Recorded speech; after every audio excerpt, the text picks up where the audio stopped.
আসসালামু আলাইকুম ভিউয়ার্স। আজকে আমরা এসেছি একটি হিস্টোরি মিউজিয়াম।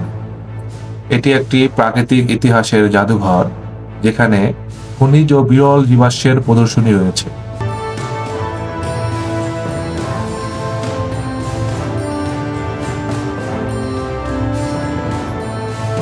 জাদুঘরটির খোলা জায়গায় বহুদিনের পুরানো বিভিন্ন ধরনের ন্যাচারাল স্টোনস রাখা আছে এবং প্রত্যেকটির নাম ও বর্ণনাও পাশে লেখা আছে।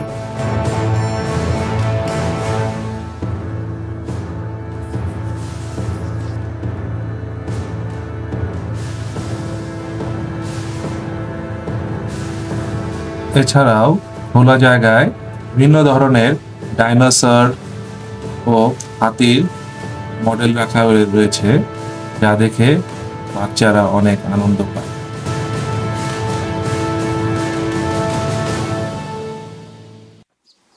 এটি একটি 3 তলা বিশিষ্ট ভবন, যার প্রথম তলায় সৌরজগৎ সম্পর্কে তথ্য দেওয়া রয়েছে।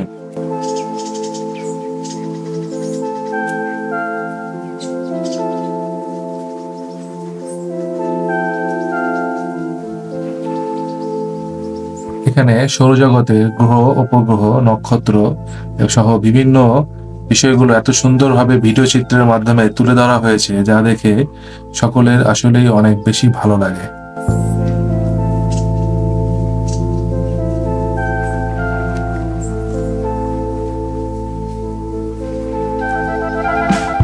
মূলত পৃথিবীতে জীবনের ইতিহাস তুলে ধরা হয়েছে এই জাদুঘরটি। প্রাকৃতিক ইতিহাস এবং ভূতত্ত্বে আগ্রহী সকলের জন্য জাদুঘরটি একটি স্বর্গরাজ্য।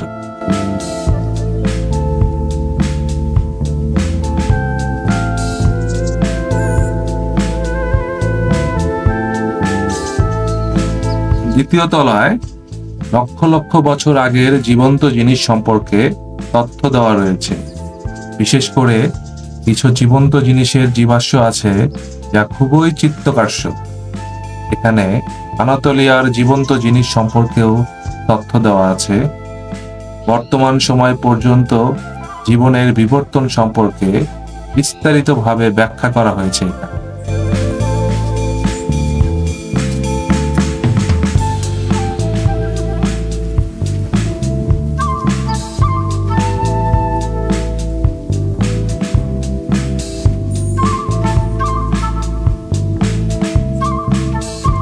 জাদুঘরে প্রদর্শিত জীবাশ্ম, খনিজ, শিলা এবং অন্যান্য প্রাকৃতিক নমুনাগুলো অত্যন্ত শিক্ষামূলক এবং দর্শনীয়।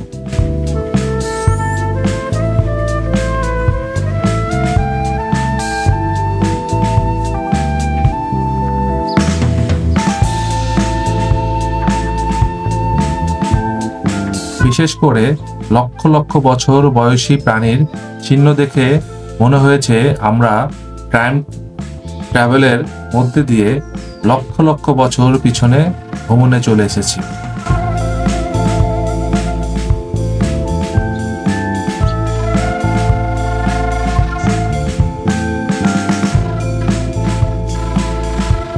বহু বছরের মৃত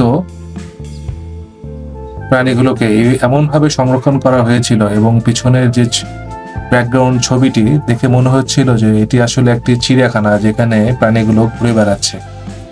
এত সুন্দরভাবে উপস্থাপনা করে তুলে ধরা হয়েছে, যা ছিল আসলে দেখার মতো অসাধারণ সুন্দর।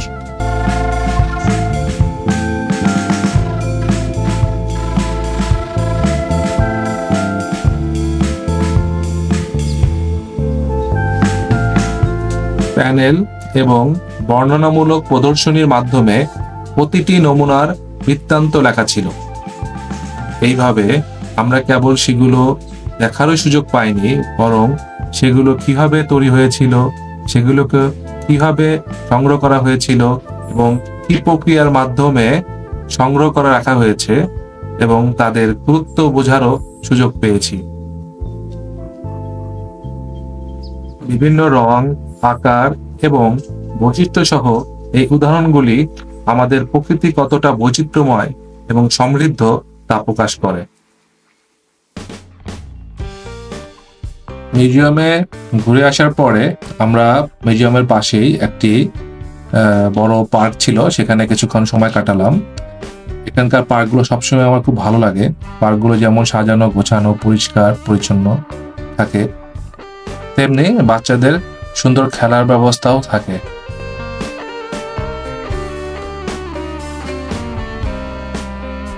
কেউ বাচ্চাদের নিয়ে এখানে সময় কাটাতে আসে, আবার কেউ রেস্টুরেন্টে বসে কফি খেয়ে সময় কাটাতে আসে, আবার কেউ কেউ ওয়াকিং করার উদ্দেশ্যেও আসে।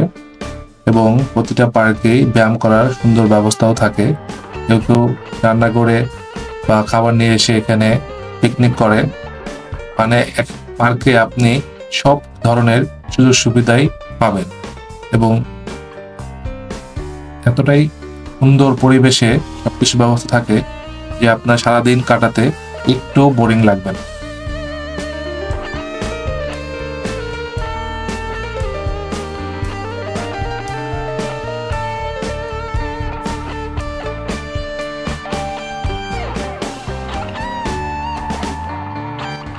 সাপ্তাহিক ব্যস্ততার দিনগুলোতে কাজের চাপে টায়ার্ড হওয়ার পরে ছুটির দিনগুলোতে এরকম সুন্দর জায়গায় সময় কাটানোর পরে সেই ক্লান্তিগুলো অনেকটাই কেটে যায় এবং আবার নতুন করে কাজ করার শক্তি পাওয়া যায়।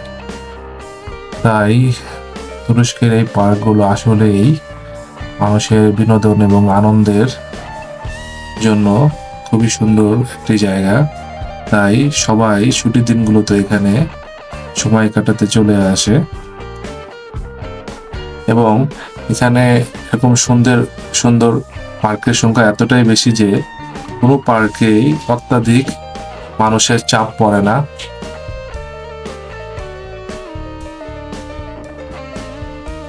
আমি প্রায় ছুটির দিনেই এরকম পার্কে পরিবার নিয়ে চলে আসি। সারাদিন এখানে থাকি, খেলাধুলা করি, খাওয়া দাওয়া করি, সুন্দর কিছু সময় কাটিয়ে বাসায় ফিরে যাই।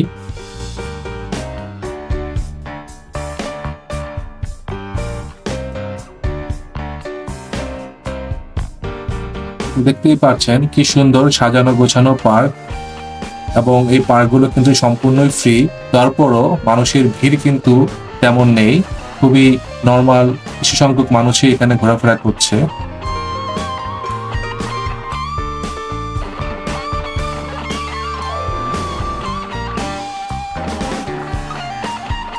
এটি হচ্ছে পার্কটির স্পেসিফিক পিকনিক এরিয়া। এখানে খাওয়া দাওয়ার সুব্যবস্থার জন্য সুন্দর সুন্দর বসার ব্যবস্থা করে রাখা রয়েছে। এই পার্কটির আরেকটি মজার বিষয় হলো এই পার্কটির পাশে একটি ঘোড়াশাল রয়েছে, যেখানে বাচ্চাদেরকে ঘোড়ায় পিঠে উঠানো শেখানো হয়। ঘোড়ার পিঠে উঠিয়ে কিভাবে ঘোড়াকে কন্ট্রোল করানো হয় সেগুলো শেখানো হয়। এটা দেখে আসলে খুব মজা পেয়েছি। ছোট ছোট বাচ্চারা ঘোড়া পিঠে উঠে ঘোড়া চালানো শিখছে। দারুণ একটি অভিনব জায়গা, আমার এটা খুব বেশি ভালো লেগেছে। অনেকগুলো ঘোড়া ছিল ওখানে। এই বিকেল গড়িয়ে সন্ধ্যা হয়ে এলো, এবার বাড়ি ফেরার পালা। সারাদিন অনেক ভালো সময় কাটলো।